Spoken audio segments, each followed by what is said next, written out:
Olá pessoal, olá mundo, como estão vocês? Tudo bem? Continuaremos hoje então o nosso episódio número 6, dando prosseguimento às nossas aulas, ao nosso bate-papo sobre programação orientada a objetos para iniciantes. O que nós temos aqui na tela é aquele nosso diagrama de classes, né, com um pacotinho default. Temos aqui duas classes, CriaDatas e a classe Data, e nós vimos na última aula uma relação de associação entre essas duas classes. Vem ao encontro daquele princípio de acoplamento, né? Como se fossem pecinhas Lego sendo acopladas e montadas, encaixadas umas às outras. Aonde se dá um encaixe entre a peça CriaDatas e Data?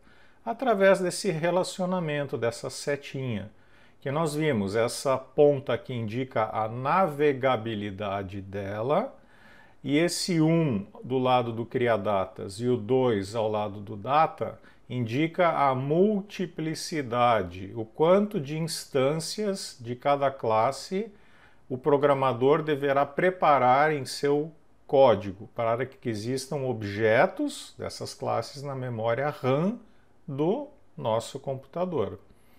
É chamado de multiplicidade ou também de cardinalidade. Cardinalidade é um sinônimo também para multiplicidade.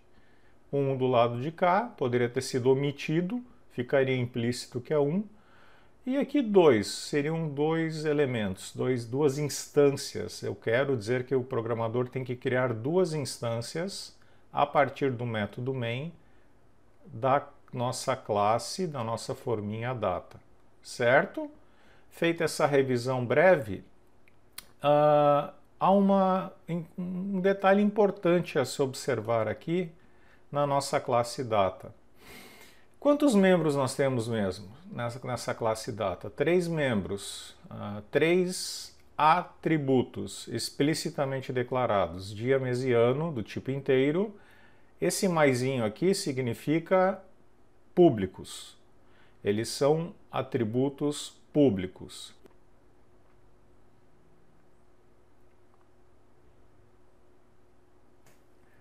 No nosso código-fonte, implica dizer que na classe data nós temos que colocar, por conta daquele maisinho no diagrama de classes UML, temos que colocar essa palavra reservada public, público.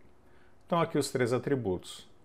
Sendo público, CriaDatas, dentro do seu método main, uma vez que ele crie duas variáveis locais aqui do tipo newData, 2 objetos, 2 instâncias, ele pode diretamente tocar os atributos de cada objeto através do operador ponto. Esse operador ponto denota qual membro do objeto eu quero trabalhar.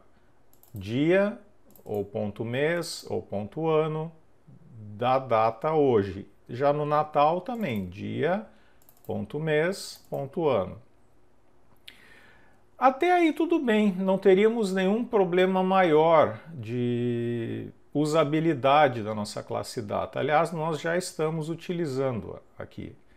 A questão que incorre um certo perigo é uma questão não de sintaxe, não de comandos da linguagem OOP que estejamos utilizando, mas sim uma questão que nós chamamos de semântica. Nós definimos que dia, mês e ano são atributos de uma data inteiros, evidentemente para reter um dia, um mês e um ano inteiros. Mas como número inteiro, o que é que impediria de um programador colocar menos 17 como sendo dia? Ou colocar um mês 13? Sintaticamente está correto, o código aceitaria. Esses atributos são públicos, eu posso tocar direto neles através de linhas de código. mas semanticamente está errado. Nós não temos uma data menos 17 do mês 13 do ano de 2020. Como é que a gente pode evitar esse tipo de acidente ou esse tipo... Imaginemos que esses dados aqui não fossem aqui literais, mas sim estivessem sendo entrados pelo usuário via teclado. Como é que a gente impediria ou alertaria o usuário? Olha, você não pode entrar uma data negativa, você não pode colocar um mês além do mês 12. Em termos de programação, o primeiro cuidado que a gente tem que ter é, na própria classe data, transformarmos esses atributos de público para privados. Private. Nós vamos mudar a palavra reservada public para private. Private int dia, private int mês e private int ano. E como ficaríamos no nosso diagrama de classes? No nosso diagrama de classes, a gente edita o nosso atributo e alteramos o modificador dele de acessibilidade de mais para menos. Pronto, temos agora um código UML que reflete exatamente o nosso código fonte. Nosso código fonte aqui, classe data. Porém, isso implica numa restrição de uso desses atributos. De que forma? Nós não podemos mais tocar diretamente nos atributos dia, mês, ano das nossas datas. Vejam, mas é porque está negativo? E se eu botar novamente, então, hoje é dia 24. Se eu botar novamente dia 24 do mês 4, botei positivo, o mês está num range válido, abril sendo o mês 4, ele continua não aceitando. Não só não aceita tocar direto nesse atributo na hora de setar um valor, como também na hora de recuperar um valor. Se nós observarmos aqui, na referência a hoje.dia, o dia está com um sublinhado vermelho, ele está me dando um alerta, a ferramenta está me dando um alerta. Olha, você não pode tocar diretamente no atributo, nem para lê-lo, nem para atribuir um valor a ele. Não há mais como fazer isso. De certa forma, isso impede que o usuário, inadvertidamente, ou de uma forma tentando hackear código, tente entrar um código inválido para ver se quebra a ferramenta, quebra a aplicação. Já protegemos os nossos atributos. Nós podemos dizer que os nossos atributos estão protegidos. Bom, mas se eles estão private, privados, protegidos contra mau uso, na hora de codificar, como é que eu vou definir dia, mês e ano? A gente vai usar um artifício aqui na classe data e nós vamos criar alguns novos membros, métodos. Esses sim, públicos. A gente vai criar um método public, void setDia. setDia receberá uma variável local que eu vou chamar de dia. Atenção, não confundir esse dia inteiro com esse dia inteiro aqui em cima da linha 4. Aqui eu tenho uma variável local. Aqui nós temos um atributo, certo? Já vimos isso em algumas aulas passadas. E aqui eu faço o seguinte, eu digo dia atributo, receba o conteúdo que lhe será passado pela variável local dia. O mesmo se repete para o mês,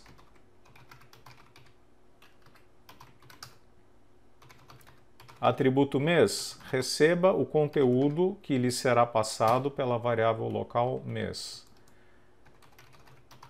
E a mesma técnica nós usaremos para o atributo ano, com o método setAno. onde dentro do corpo desse método nós colocaremos atributo ano, receba o conteúdo da variável local ano. Aqui eu consigo, dessa forma, atribuir valores para o dia, mês e o ano usando membros públicos. 7 mês, 7 dia, 7 ano. Então a gente faz uma adequação aqui no nosso programinha. Como eu não posso mais tocar diretamente no meu atributo dia, eu posso pelo menos chamar uma operação, um método, setDia, que sendo público, eu consigo acessá-lo. E o mês? Mesmo recurso. 7 mês. E o ano, atributo, nós vamos trocar pela chamada da operação setAno. Vamos adequar o código aqui embaixo. 7 dia 25 para que data? A data de Natal do ano de 2020. Mês 12. E o ano 2020, o Natal desse ano corrente, 2020. Muito bem. Pessoal, já conseguimos até certo ponto, até certo caminho, continuar trabalhando com os nossos objetos data, mas não mais tocando diretamente em atributos, e sim chamando operações, chamando métodos, que esses sim farão às vezes de jogar nos atributos os valores que nós estaremos passando aqui por parâmetro, dia, mês e ano, isso para cada data. Então, a pergunta que eu faço: quantos membros nós temos agora na classe data? 6 membros. Nós temos 3 atributos e 3 métodos. Esses métodos, eles só servem para atribuir valores para dia, mês e ano. Eu preciso de mais 3 operações aqui dentro, de forma que eu consiga recuperar essa informação também, lê-la a partir de outra classe. Então, nós vamos colocar aqui mais 3 métodos. O método público, o primeiro, retornará um inteiro. Que inteiro? O dia. Ele vai retornar o atributo dia desse objeto data. O getMês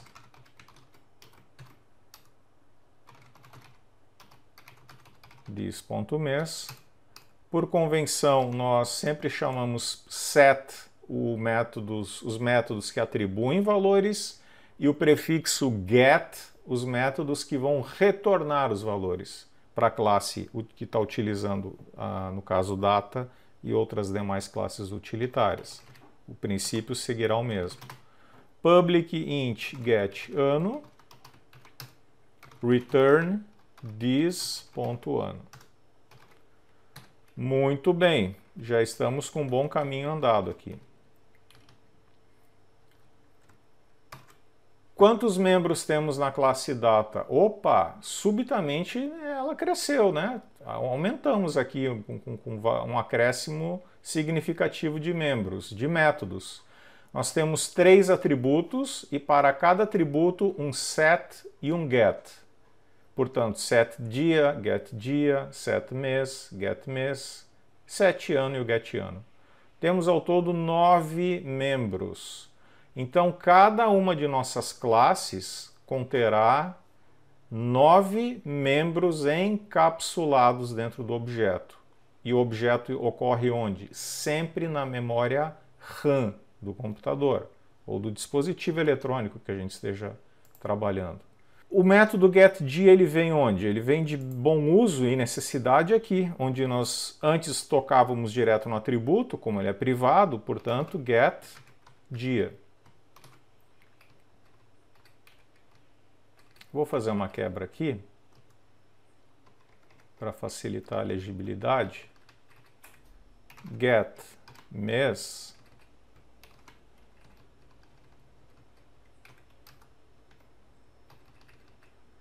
Ano, não posso tocá-lo direto, então get ano.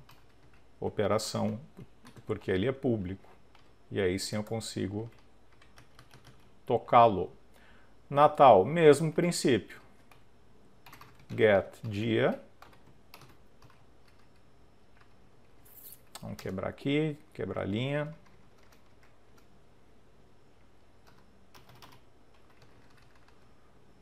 Get mês.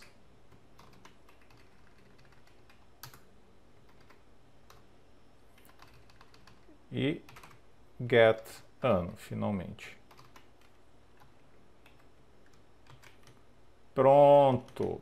Temos aqui, do ponto de vista funcional, um mesmo sisteminha, uma mesma aplicação desktop, porém agora com um certo controle, uma certa proteção, pois eu não posso mais tocar direto no atributo dia, mas através do membro setDia eu posso empurrar lá para dentro a data, o dia 24, no mês, o mês 4, no ano, o ano 2020.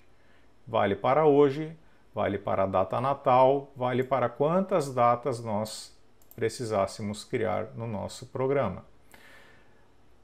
Vamos colocar esse programinha aqui para rodar e ver o resultado na console. Cá está o resultado, absolutamente o mesmo. 24 de abril de 2020, a data de hoje, foi conforme eu estipulei, e o Natal, evidentemente, a data comemorativa cairá nesse ano 25/12 de 2020. Bem, pessoal, mas como fica a UML agora, nesse caso? Nós não vimos que ela aumentou ali em 9 membros, né? Nós temos agora 9 membros. Bem, na nossa classe data, a gente vai fazer essa adequação. Nós vamos inserir aqui a operação setDia pública,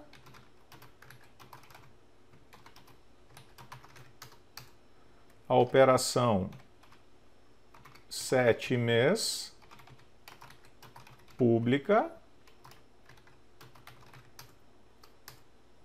a operação setAno, para que ela reflita exatamente como está no código, ou melhor, para que o código reflita exatamente o que nós precisamos modelar. Get dia, get mês,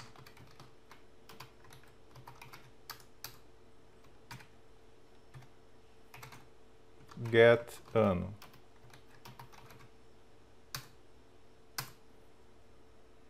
Olha só que legal. Temos a nossa classe agora data readequada do ponto de vista diagrama de classes UML. O método main, ele não consegue interagir diretamente com os atributos de um objeto data, pois esses atributos estão privados, mas ele consegue, pelo relacionamento, interagir com as operações, que essas sim, usualmente são públicas. Pessoal, o conjunto de atributos de um objeto, ele é chamado de estado de um objeto. O conjunto de métodos de um determinado objeto, dentro da cápsula, caracterizam o que a gente chama de comportamento do objeto. É usual que o estado, os atributos fiquem privados e os comportamentos, os métodos fiquem públicos. E todos eles existirão encapsulados dentro de cada instância, no nosso exemplo aqui, da classe data. Pronto, temos aqui então a nosso código UML adequado, o desenho, o diagrama UML está adequado, e o nosso código fonte também foi adequado conforme a necessidade. Talvez venha a pergunta, ok, mas nós não trocamos aqui 6 por meia dúzia? Se eu passar aqui a data menos 24 Eu não estou ainda empurrando para dentro do dia um dia semanticamente errado, menos 24? Bom, em tese sim, mas o que nós podemos fazer dentro da operação 7 dia, nós faremos aqui uma adequação no método 7 dia para que ele não aceite uma adequação frouxa até certo ponto, para que ele não aceite valores negativos. Bastaríamos colocar aqui um comando if, afinal estamos dentro de um método, dentro de um bloco de código. Se o valor da variável local dia for menor do que 1, return. Ou seja, não aceite um dia negativo. Mantenha o dia, podemos até colocar aqui this.dia, então marque um dia primeiro, mas não aceite menos do que 1. Caso contrário, aceite o dia 2, ou 3, ou 7, ou 8, ou 24 que esteja sendo passado. Agora sim, trabalhando com operações, com métodos, nós conseguimos fazer validações e controle de como esse atributo aqui poderá reter valores em memória dentro do objeto. Agora sim, nós temos uma classe mais encorpada. Ela, além de encapsulada, ela ainda contém um princípio que a gente chama de data ou data hiding. Data ou data hiding é esconder os dados, esconder o estado do objeto e deixar que métodos públicos trabalhem diretamente sobre eles, com eventuais validações de código. Vejamos como ficou o nosso programa. Criar datas. Vamos passar aqui, ó, menos 24, um valor negativo. Que valor será que hoje receberá no final das contas para dia? Menos 24, como antes? Vamos fazer um teste.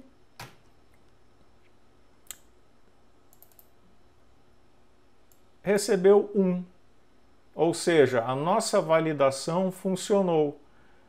Como passamos um valor inferior a 1, ele assumiu, por uma regra de negócio nossa, não, então fique com o valor 1. No entanto, se fosse um valor maior, vamos fazer aqui 24, positivo, salvei, vou rodar novamente o código. Aí sim, ele aceitou, dia 24. Como dizem, de boas, porque é uma data, é um dia semanticamente válido. Ok, pessoal? Então a aula de hoje foi para ilustrar esse princípio de data hiding, que nada mais é do que pegar o estado, o conjunto de atributos de uma classe e torná-los privados e criar um conjunto de métodos, de comportamento, de operações públicas que indiretamente farão a interface do nosso mundo externo, a classe data, com os atributos da classe data. Seguindo aqui o nosso exemplo. E a UML seguiu também, o desenho do diagrama seguiu o respeito ao que nós queríamos, que era um princípio de data hiding.